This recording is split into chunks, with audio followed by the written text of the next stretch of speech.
est-ce que dans la vision béatifique, on voit Dieu tel qu'il se voit lui-même?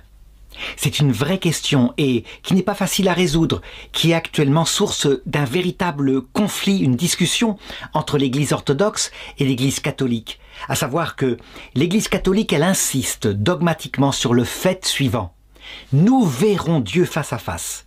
L'objet sera Dieu lui-même, dans son essence et dans la procession de ces trois personnes. Et une partie de l'Église orthodoxe en disant « Mais non, Dieu est trop grand, il est infini ». Nous verrons donc des énergies qui émanent de Dieu, des énergies incréées, quelque chose qui est comme un rayonnement infini que Dieu depuis toujours émet de par son être.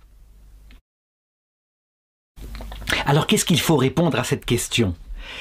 Il faut regarder les choses telles que fonctionne la connaissance. D'abord, effectivement, l'objet de notre connaissance éternelle sera vraiment Dieu.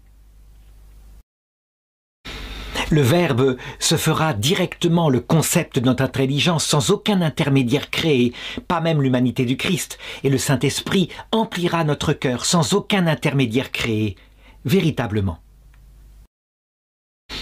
La deuxième chose qu'il faut regarder, c'est celui qui connaît, ça veut dire notre intelligence ou celle des anges. Et notre intelligence n'est pas un récipient infini, même si elle est capable de tendre par ses désirs à l'infini. En réalité, elle s'ouvre à la vision de Dieu en fonction de deux choses. Premièrement, le désir qui nous porte vers Dieu, c'est ce qu'on appelle la charité. Et deuxièmement, le fait qu'on se vide de soi-même, qu'on laisse toute la place à Dieu, ce qu'on appelle l'humilité, ou plutôt la kénose. Donc, plus une personne est aimante, et plus elle est morte à elle-même, et plus elle voit Dieu.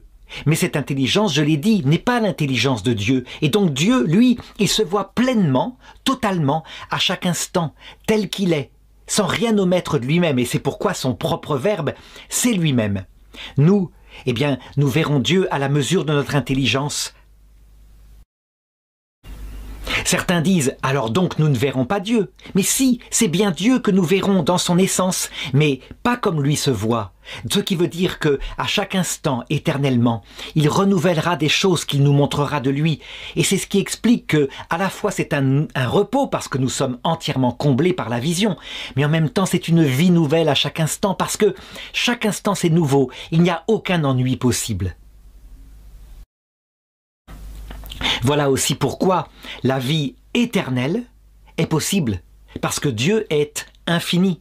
Et donc, l'éternité est à la mesure de la connaissance de cet être totalement infini qu'est Dieu. Résultat, il faut éviter, lorsqu'on parle de la vision béatifique, deux excès qui d'ailleurs sont un petit peu dans toute connaissance. L'excès qui consisterait à dire « je verrai l'essence de cette réalité telle qu'elle est et je la saisirai complètement sans que rien ne puisse être ignoré ». Non, il faut avoir l'humilité de le dire. Et même, je dirais, un atome, un seul atome de matière dépasse complètement notre capacité intellectuelle. Alors Dieu, n'en parlons pas. Deuxième excès consiste à dire « parce que nous ne voyons pas Dieu comme il se voit, alors nous ne voyons pas du tout Dieu ». Ce n'est pas vrai. L'objet de notre vision intellectuelle, évidemment, est vraiment l'essence de Dieu. Et c'est vraiment aussi la procession des trois personnes. De même que quand nous connaissons par la science un atome, c'est vraiment l'atome que nous connaissons, même si, évidemment, il nous dépasse par l'immensité de ce qu'il est profondément.